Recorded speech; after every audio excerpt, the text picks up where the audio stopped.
नमस्कार दोस्तों, मैं आपका दोस्त विवेक स्वागत करता हूँ आपका आपके अपने चैनल एक विवेक पे। दोस्तों, मैं आशा करता हूँ आप सभी लोग स्वस्थ हो, मस्त हो और व्यस्त हो। दोस्तों, आज हम जानेंगे शेयर में निवेश करने के 4 सुनहरे नियम, यानी 4 गोल्डन रूल हैं जिनके कारण आप शेयर में इन्वेस्ट करके अच्छा खासा मुनाफा प्राप्त कर पाएंगे। तो आइए शुरू करते हैं। अगर आप शेयरों में निवेश करना चाहते हैं तो आपको मुख्यतः ये 4 बातें हमेशा याद रखनी पड़ेगी। सबसे पहले, सही कंपनी चुनिए। मुनाफे में बढ़ोतरी करने वाली तथा बेहतर कंपनी चुनें जिसने अपने शेयरधारकों की पूंजी में कम से कम 20% से अधिक लाभ अर्जित करके दिया है। यानी आपको उसी कंपनी में इन्वेस्ट करना चाहिए कि जिसका पास्ट रिकॉर्ड कम से कम 20% या उससे ज़्यादा, अगर CAGR के हिसाब से कंपनी कोई रिटर्न दे रही है तो वो कंपनी हो सकता है आगे चल के भी उतना ही रिटर्न दे, या उससे थोड़ा कम ज़्यादा हुआ तो भी चलेगा। तो ऐसी कंपनियां आपको इन्वेस्टिंग के लिए ढूंढना चाहिए और उसमें इन्वेस्ट करना चाहिए। आदर्श रूप से एक दीर्घकालिक निवेश यानी 5 साल से अधिक आपको कंपनी के विकास में भाग लेने की अनुमति देता है। यानी अगर आपको कोई शेयर अगर परचेस करना है तो कम से कम उसको 5 साल या उससे अधिक ही समय के लिए होल्ड करने की चेष्टा करनी चाहिए। अगर आप ऐसा नहीं करेंगे तो हो सकता है आप अच्छी खासी एक रैली मिस कर दें, या अच्छा खासा इन्वेस्टिंग हॉरिजॉन जो अगर आपको उस शेयर के साथ बने रहने के कारण आपको अच्छा खासा गेन प्राप्त हो सकता था तो आप वो मिस कर सकते हैं। तो इसीलिए कम से कम 5 साल के लिए किसी कंपनी में आपको इन्वेस्ट करके रखना चाहिए। और हो सकता है 3 या 6 महीने में क्या होता है कि आपका बाज़ार भाव जो होता है वो फ्लक्चुएशन बहुत ज़्यादा होते हैं, क्योंकि 3 या 6 महीने में या 1 साल में क्या होता है, कोई न्यूज़ अगर ख़राब आ गई, कोई न्यूज़ अच्छी आ गई तो उसका इम्पैक्ट सीधा डायरेक्टली शेयर के ऊपर पड़ता है, तो जिसके कारण शेयर में वोलेटिलिटी बनी रहती है और शेयर के भाव ऊपर नीचे होते रहते हैं। तो जिसके कारण अगर आप घबरा के उसको बेच देंगे तो आप अच्छा खासा गेन मिस कर देंगे, या कम प्रॉफिट लेके अगर बाहर निकलेंगे तो भी आप अच्छी खासा गेन मिस कर देंगे। तो इसीलिए कम से कम 5 साल अगर इन्वेस्ट करेंगे तो आपको पूरा प्रॉपर गेन मिल पाएगा और अच्छा खासा रिटर्न मिल पाएगा। अनुशासित रहिए। Discipline is very important in stock market. यानी आपको डिसिप्लिन रहना बहुत ही ज़रूरी है, क्योंकि एक डिसिप्लिन इन्वेस्टर ही यहाँ से कम पैसा कमा पाता है।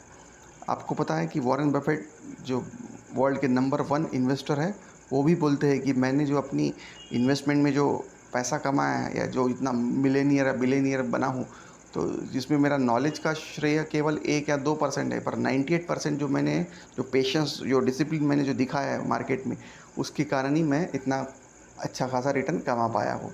तो आपको भी उनसे सीखना पड़ेगा कि देखिए, अगर वो इतने बड़े इन्वेस्टर हो के अगर डिसिप्लिन में रह सकते हैं तो आपको भी डिसिप्लिन में रहना सीखना पड़ेगा, otherwise market will hurt you. तो उसके लिए आपको कुछ और पॉइंट दिए है कि निवेश में विविधता होनी चाहिए, यानी diversification is must in your portfolio. अगर देखिए, कोई भी आप शेयर परचेस करते हो तो उसको आपके शेयर के टोटल जो वैल्यू है, आपके पास जो अमाउंट है, उसके 10% से ऊपर कभी भी इन्वेस्ट नहीं करना चाहिए। जैसे फॉर एग्जांपल आपके पास 100 रुपये है तो एक शेयर में कम से कम 10 रुपये डालने हैं, उसके ऊपर बिल्कुल नहीं डालना है। फिर बाकी जो 90 रुपये बचते हैं उसमें आप अलग अलग प्रकार के 10 या 20 शेयर तक ज़्यादा से ज़्यादा ले सकते हैं, पर 10% के ऊपर किसी भी शेयर में नहीं डालना है। ये आपको असेट एलोकेशन में बहुत ही इम्पोर्टेंट रोल प्ले करता है। अगर आपने असेट एलोकेशन नहीं किया है तो हो सकता है कोई आपका शेयर अगर बहुत लॉस कर दे तो आपका पूरा पोर्टफोलियो ख़राब हो जाएगा और लॉस उसमें दिखना चालू हो जाएगा। तो बेटर वे आपको डाइवर्सिफिकेशन करना पड़ेगा, और कम से कम एक शेयर में 10% के ऊपर नहीं लगाना है, ये हमेशा याद रखना है। और ज़्यादा से ज़्यादा 15 या 20 शेयर के ऊपर इन्वेस्टमेंट नहीं करना, क्योंकि इससे क्या होगा कि आपको शेयर में कोई हलचल हुई है, कोई न्यूज़ आई है, कोई उसके बारे में अच्छा या बुरा जो भी कुछ शेयर का न्यूज़ का इम्पैक्ट जो हो रहा है वो आपको ट्रैक करने में बहुत मुश्किल हो जाएगी। बार बार इतने सारे शेयरों के आपके न्यूज़ भी ट्रैक नहीं कर पाएंगे, और क्वार्टरली रिजल्ट भी ट्रैक नहीं कर पाएंगे, ईयरली रिजल्ट भी ट्रैक नहीं कर पाएंगे। तो ये बहुत ही टीडियस जॉब हो जाएगा और आपको इन्वेस्टमेंट पोर्टफोलियो वैसे भी ख़राब हो सकता है, और जिसके कारण आपको नुकसान हो सकता है। तो इसीलिए आपको एसेट एलोकेशन टूल का भी इस्तेमाल करना चाहिए। एसेट एलोकेशन के बारे में मैं आगे चल के और एक वीडियो बनाने वाला हूँ, जिसको आप याद से देखिएगा, उसमें आपके और डाउट्स क्लियर हो जाएंगे।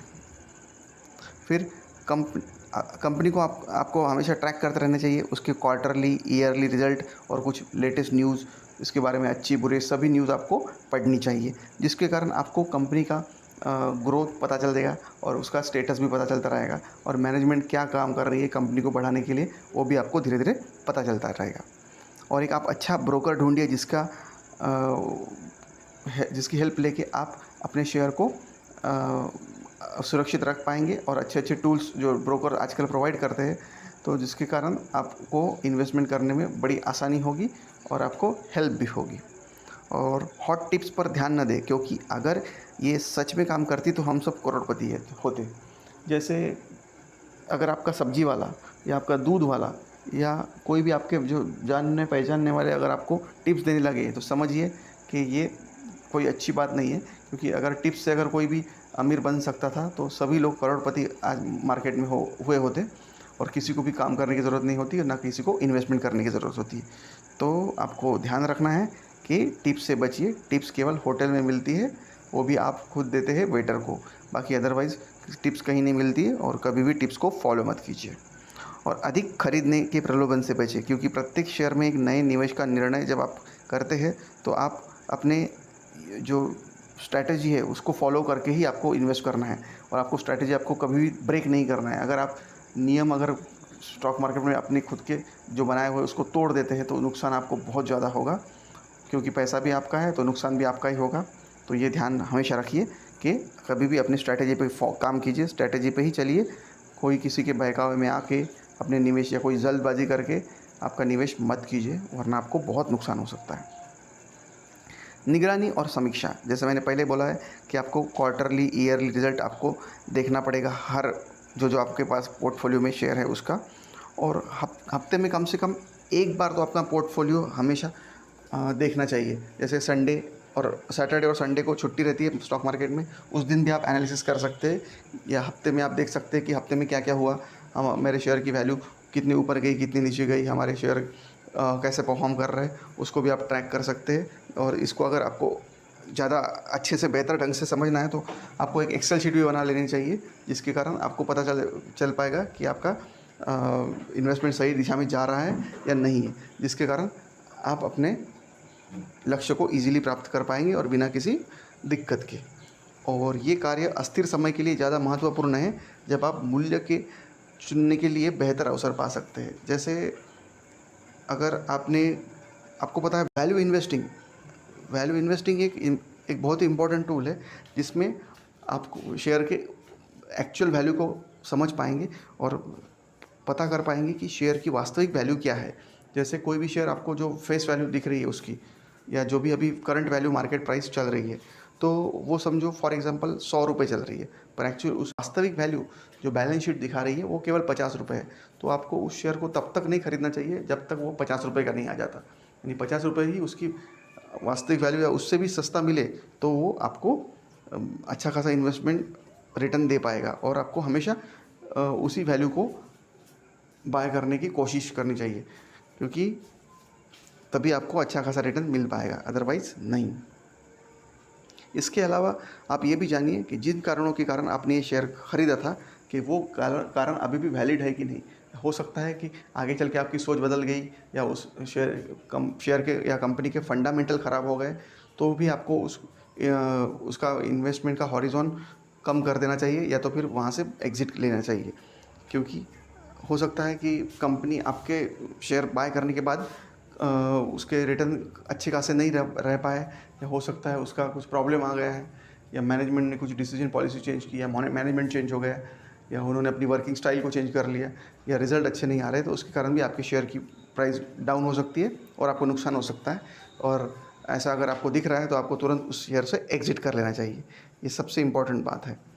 और हर 3 महीने या 1 साल में आपको कंपनी की बैलेंस शीट ज़रूर देखना चाहिए, जिसके कारण आपको ये पता चलता रहेगा कि कंपनी कैसा परफॉर्म कर रही है, कंपनी के ऊपर कोई कर्जा तो नहीं बढ़ रहा है, और ये सब आपको पूरे डिटेल एनालिसिस करते रहना चाहिए। और अगर ज़रूरी हो तो आप रिस्क एनालाइज़र की समीक्षा भी कर सकते हैं, क्योंकि आपके जोखिम प्रोफाइल और जोखिम क्षमता में कम से कम 12 महीने की अवधि में परिवर्तन हो सकता है। यानी हो सकता है कि 12 महीने में कंपनी के पूरे फंडामेंटल्स चेंज हो जाए, या कुछ अलग क्राइसिस आ जाए। जैसे अभी कोई बता नहीं सकता था कि कोरोना आएगा और पूरा बिज़नेस को तहस नहस कर देगा। तो इसके लिए आपको रेडी रहना चाहिए, और इसीलिए आपको शेयर के एनालिसिस हमेशा करते रहना चाहिए टाइम टू टाइम, तो आपको नुकसान नहीं होगा। और लास्ट बट नॉट लीस्ट, आपके गलतियाँ जो आप करते हैं उससे आपको हमेशा सीखते रहना चाहिए, क्योंकि अगर आप अपनी गलतियों से नहीं सीखेंगे तो फिर आपको और नुकसान करते रहेंगे।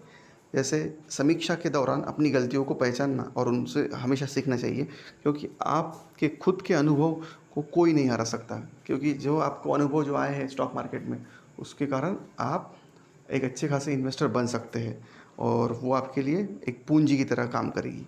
यह अनुभव आपके लिए ध्यान के मोती बनेंगे और जो निश्चित ही आपको एक सफल शेयर निवेशक बनाने में सहायता करेंगे। और अगर आपकी गलतियों से अगर आप सीखते हैं तो आपको एक बहुत अच्छा इन्वेस्टर बनने का मौका मिलता है। और यही नहीं, आप अगर कोई दूसरों की गलती से भी अगर सीखना चाहते तो वो भी ज़रूरी है, क्योंकि क्या है कि हर गलती आपसे हो ये ज़रूरी नहीं है या अच्छी बात भी नहीं है। तो बेटर वे, अगर किसी ने गलती की है तो उस गलती को आप हमेशा अपने गार्ड बांध के रखिए कि वो गलती हमसे ना हो, जिसके कारण आपको अच्छा खासा रिटर्न मिल पाए। तो बस यही था आज का टॉपिक, जो आपके गोल्डन रूल थे 4 इन्वेस्टिंग। अगर आपको ये चारों रूल अच्छे से समझ में आए तो हमारे वीडियो को लाइक कीजिए, शेयर कीजिए और सब्सक्राइब करना मत भूलिए और बेल आइकॉन दबा दीजिए, ताकि हम ऐसे ही इन्वेस्टिंग के लेटेस्ट और अच्छी अच्छी जानकारी लेके आपके सामने आते रहें। धन्यवाद।